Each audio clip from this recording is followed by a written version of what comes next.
the face I showed you this afternoon. It fascinated me immediately. All that night I kept thinking of it, and all the next day. I walked up and down that wretched row, peering into every carriage and waiting for the yellow brougham.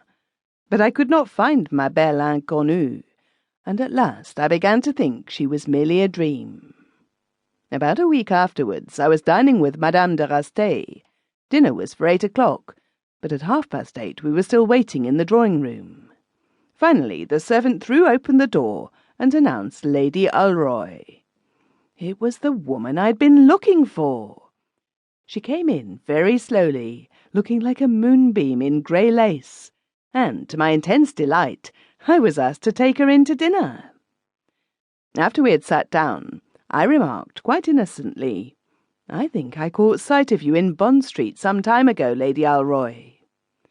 She grew very pale and said to me in a low voice, "Pray do not talk so loud, you may be overheard." I felt miserable at having made such a bad beginning, and plunged recklessly into the subject of French plays. She spoke very little, always in the same low musical voice, and seemed as if she was afraid of someone listening. I fell passionately, stupidly in love, and the indefinable atmosphere of mystery that surrounded her excited my most ardent curiosity. When she was going away, which she did very soon after dinner, I asked her if I might call and see her. She hesitated for a moment, glanced round to see if anyone was near us, and then said, "Yes, tomorrow at 5:15.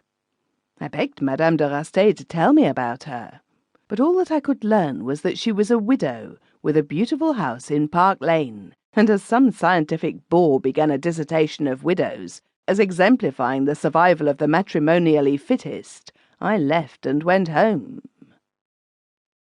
The next day I arrived at Park Lane punctual to the moment, but was told by the butler that Lady Alroy had just gone out. I went down to the club, quite unhappy and very much puzzled, and after long consideration wrote her a letter, asking if I might be allowed to try my chance some other afternoon. I had no answer for several days, but at last I got a little note saying she would be at home on Sunday at 4, and with this extraordinary postscript, "Please do not write to me here again. I will explain when I see you." On Sunday she received me, and was perfectly charming. But when I was going away, she begged of me, if I ever had occasion to write to her again, to address my letter to Mrs. Knox, care of Whitaker's Library, Green Street.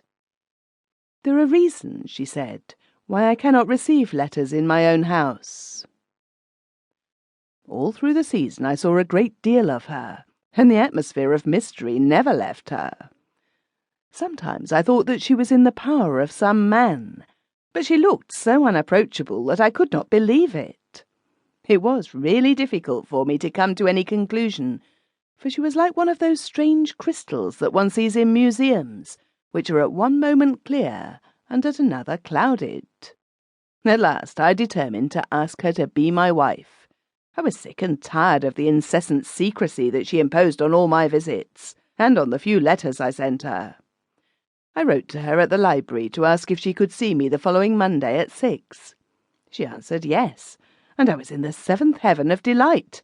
I was infatuated with her, in spite of the mystery, I thought then. In consequence of it, I see now.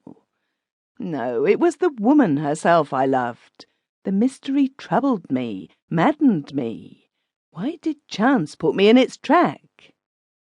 "You discovered it, then?" I cried. "I fear so," he answered. "You can judge for yourself." When Monday came round, I went to lunch with my uncle, and about 4 o'clock found myself in the Marylebone Road. My uncle, you know, lives in Regent's Park. I wanted to get to Piccadilly, and took a short cut through a lot of shabby little streets. Suddenly I saw in front of me Lady Alroy, deeply veiled and walking very fast. On coming to the last house in the street, she went up the steps, took out a latchkey, and let herself in. "Here is the mystery," I said to myself, and I hurried on and examined the house. It seemed a sort of place for letting lodgings.